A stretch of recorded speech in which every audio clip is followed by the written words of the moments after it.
finally gonna do my intro video. So my name is Jen. I am 44 years old. I have an amazing husband.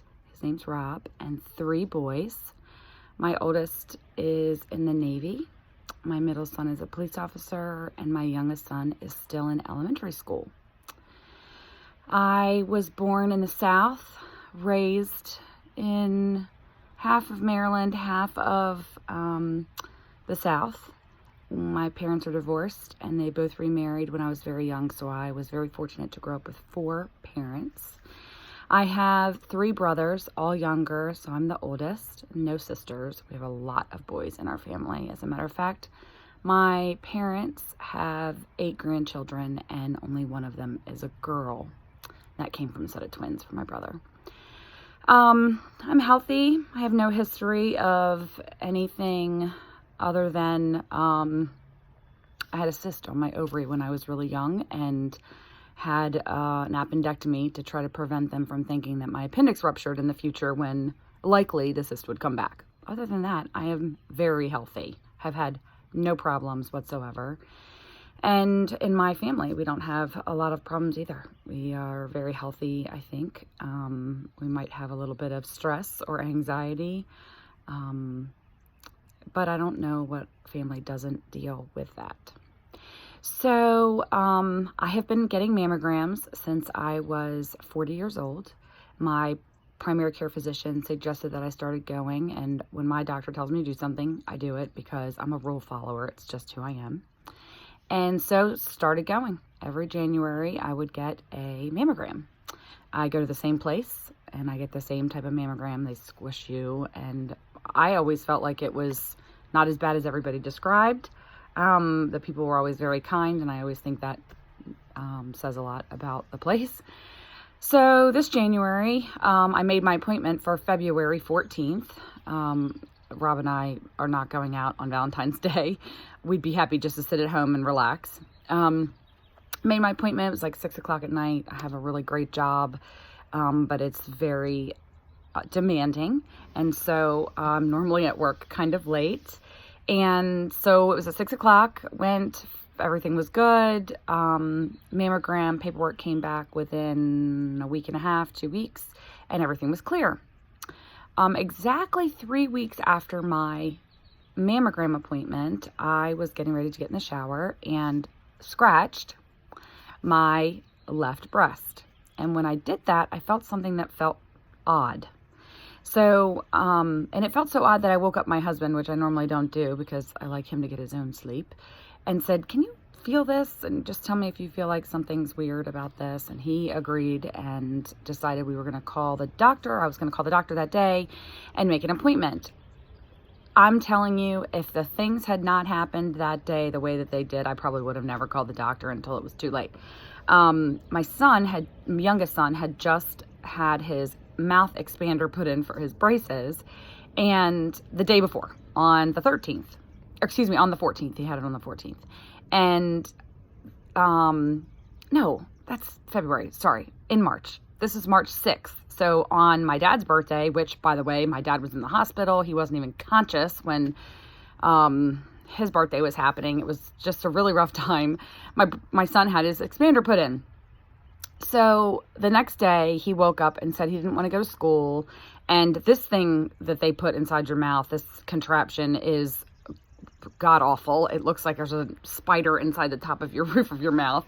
So I completely understood that he didn't want to go to school. And I had ironically stayed home that morning because I was blow drying my hair, and told my husband to go ahead and go to work.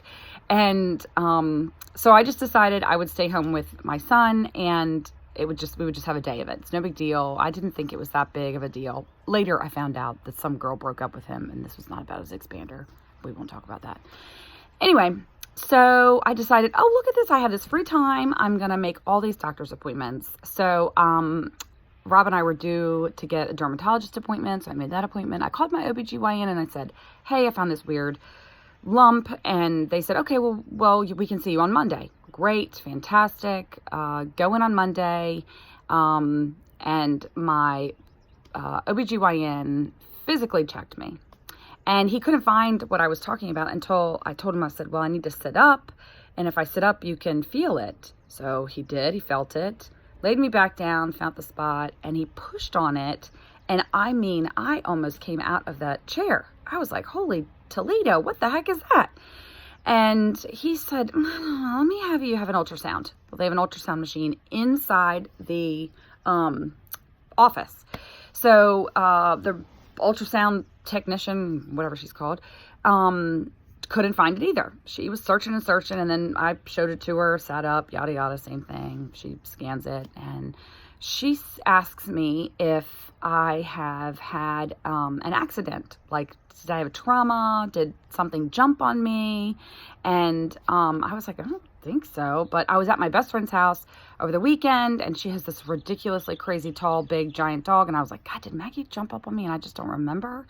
So I didn't think much of it. So my doctor said, I want you to have a sonogram, because I'd had the ultrasound in the office.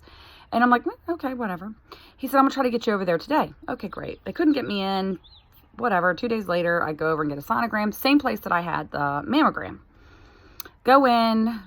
I'm by myself. I didn't ask anybody to go with me because it's just a regular old doctor's appointment. And the sonogram person did my sonogram. She, again, had a really difficult time finding this place on my breast. And so I showed it to her, leaned forward, yeah, same thing. And she finds it. And in the middle of the appointment, she's like, can you raise your left arm? And I don't know why I know anything about this, because I have no cancer in my family. But I just knew that that meant she was going to check my lymph node. And she did. And she asked me, have you been fighting a cold? And I instantly knew something was wrong with the lymph node. So I said, why? What's going on? She said, it's swollen. Have you been fighting a cold? No, I'm not been fighting a cold. At least not that I'm aware of, but I don't have time for colds. So I'm thinking, okay, let me try to blow this off. Maybe it's just something that's going on that I'm unaware of. So she goes away for about 7 minutes, of which I felt like they were the longest 7 minutes of my life. Goes and gets the doctor that is at the advanced radiologist, and she comes in, and the first thing that she says to me is, oh my gosh, I am so glad that you came in. This is really good that you found this on your own and that you didn't ignore it. And I'm thinking to myself, this is so strange. Like, why are they saying this to me when it's probably just a really weird cyst, and my mom has cysts, and it's normal for women to have cysts, all the while trying to ignore this whole lymph node thing. So anyway, long story short, she checks me out and says, I think we need to get a biopsy. And I want a biopsy of the lymph node as well. And I'm thinking to myself, well, this is, again, I don't think it's a big deal. Fine, whatever. So I go home. Actually, I get in the car and I call my husband. And I'm like, so I'm kind of freaked out a little bit. And I'm like trying to work it out. But this is what happened. Tell them the story. And I said, I think I want to call my parents and my brothers just to let them know that I'm having a biopsy. No big deal, but I would be really frustrated if my family didn't call me and tell me they were having a biopsy. I did not call my best friends. I did not call anybody else. I didn't call my son, who's deployed. I didn't call my daughter-in-law. I just did not call anybody but my brothers, who I have 3 of, and then my parents, which I have 6 of, because Rob's parents are my parents as well. So we just basically was like, hey, I'm gonna have this biopsy. We don't think it's any big deal. Everybody on my side was like, well, we don't have any cancer in our family, so we don't care. It's fine. It's good. Brothers were all like, oh, it's good. My middle brother's like, I think you're fine. He was talking to me about the blood work that I just had done, because he's like super smart. And well, actually, all of my brothers are super smart. But anyway, he was like talking to me about this stuff. And so I kind of just was like, But at the same time that I was talking to my middle brother, my son got home. My middle son got home from work, and he walked in and he heard me what was going on. Oh my gosh, I was so annoyed. Did not want him to know what was going on. And then of course he wanted to call his oldest brother and tell him, who's deployed, and I didn't want him to tell him, but of course we had to do that.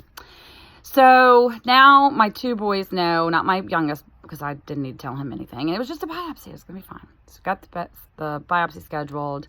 This time Rob was definitely not letting me go by myself. And we went and had the biopsy. And so what they do in the biopsy is take samples of whatever is suspicious. And again, I had the tumor in the left breast and the lymph node, which is like the axillary, I don't know what's called, axillary. Anyway, so she told me they were going to take 4, maybe 5 samples from the mass on my breast and then a couple from my lymph node. And she took 6, and she like harpoons you. I mean, this thing is the craziest thing, but you're numb. You don't feel anything. You can just see it on the, I guess it's the sonogram. And then they do the same thing. And then they put these little clips in there so that every time they ever mammogram you again, they know that those are the 2 spots that they found before, especially if it comes back that it's just some random fibrocystic cyst or something. So this was like an hour-long process, and Rob was out in the waiting room, and I'm by myself in the room, and they were there with me the whole time, and they were amazing. Oh my gosh, this nurse and this doctor were fantastic at Advanced Radiology on Hospital Drive, if you ever want to go there. So at the end of the appointment, she's like trying to put pressure on the spots where she had gone in to make sure I wasn't bleeding too badly. And I just felt like I needed to ask her, what are you thinking? Because, they see this all the time. And so I said to her, I know you can't tell me anything. I know you can't give me any kind of diagnosis or anything, but can you just tell me what you think? And she said, it looks suspicious. Oh my goodness. Are you kidding me? Like, now I got to go and tell my husband this thing looks suspicious. Rob and I had been talking about it, pretty openly. And if this was something crazy, that we were going to go aggressive with it. And I don't know if we really believed it or didn't believe it. I mean, I'm glass half full. My husband's glass half empty. So,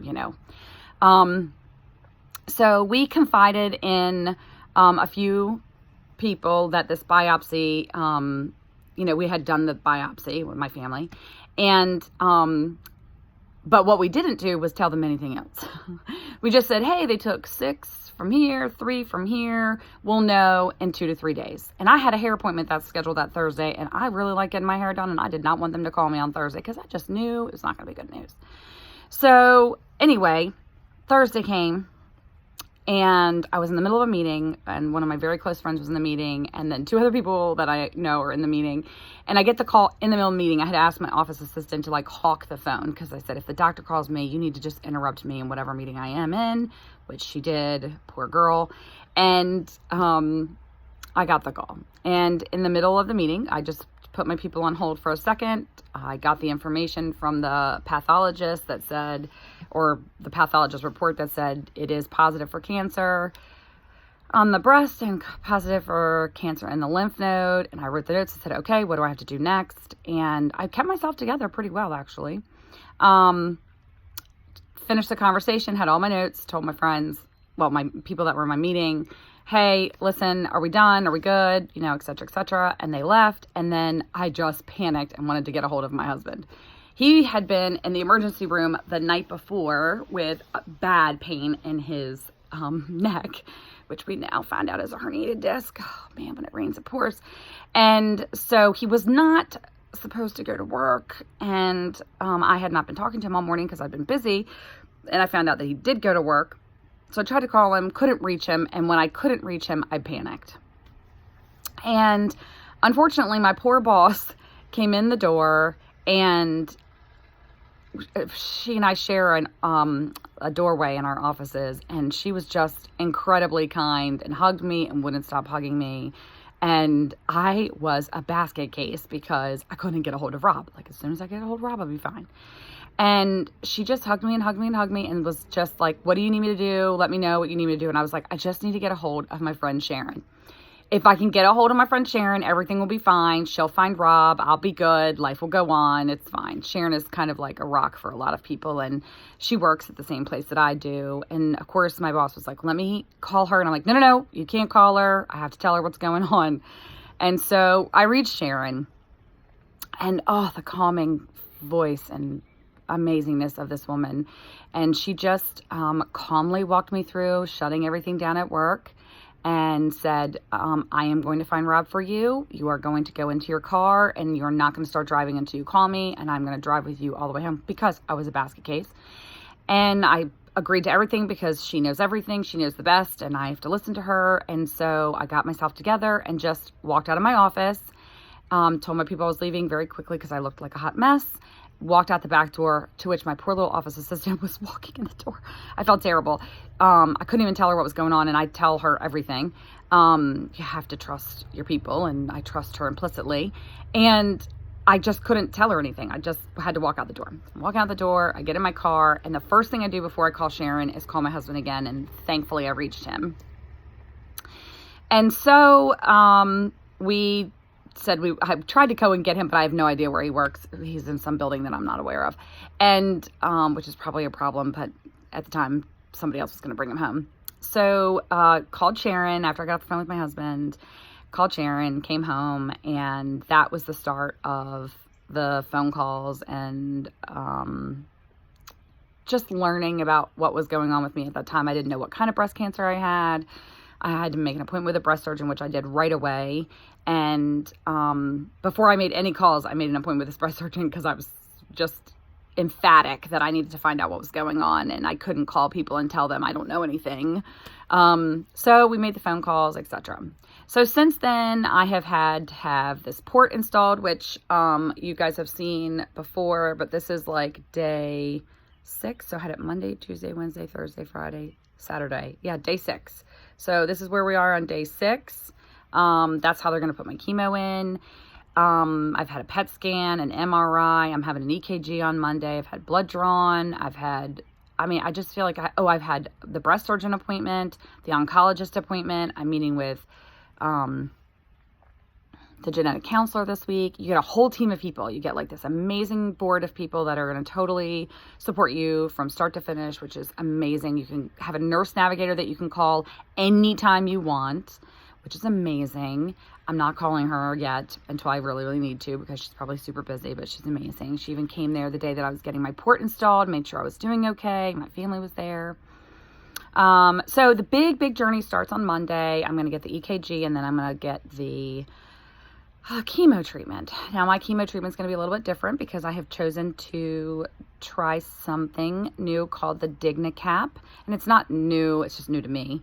And it's going to try to preserve my hair because I love hair. I love doing people's hair. I love doing my own hair. I love my own hair. I love everything about it. I mean, actually, my hair drives me crazy, but this is what I want to do, is try to preserve my hair. So my chemo treatments are going to be, instead of like 3 to 4 hours, they're going to be about 6 to 8 hours because I have to have this chemo put in. And while I have the chemo put in, I have to have this like silicone hat, and then I have to have this like helmet with a chin strap, and it's got to like freeze my head, and it has to stay on like 3 or 4 hours after chemo, and it's all out of your own pocket. Like the insurance company does not pay for this, obviously, because it's like totally vanity. And I am vain when it comes to my hair. Oh, and I love makeup too.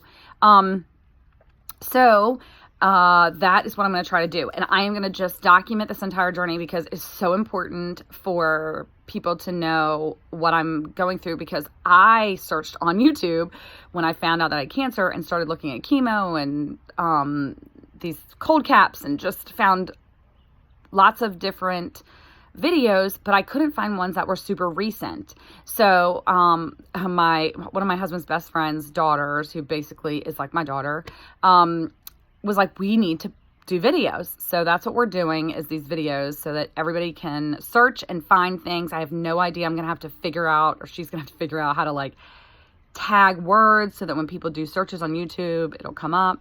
But you can subscribe to me and obviously get updated videos. I think Kaylee will have 2 additional ones. I'm going to try to upload this one myself. Fingers crossed. But if you have questions, just ask me. You can ask me on YouTube. You can find me on Facebook. You can find me on Instagram. But I just want to answer questions, and I want to be here for those that might be going through the same thing, who might be scared. Maybe their family members are going through the same thing. And I mean, one of the things that I've learned about this diagnosis is that I know that I'm the one that's got breast cancer, but I have so many people that love me and care for me, and therefore they have it too. They might not be going through it the same way that I am. They may not have the same treatments, But every single one of those people that loves me and cares about me has to watch me go through it, has to be there for me and my family while we're going through it. So it's really important to understand how this affects everyone. Lots of my family is in the South. They can't be with me. My friends are in the South. They can't be with me. And so I'm really dependent on the people that are here, and they've been amazing so far. People are feeding us with lots of food.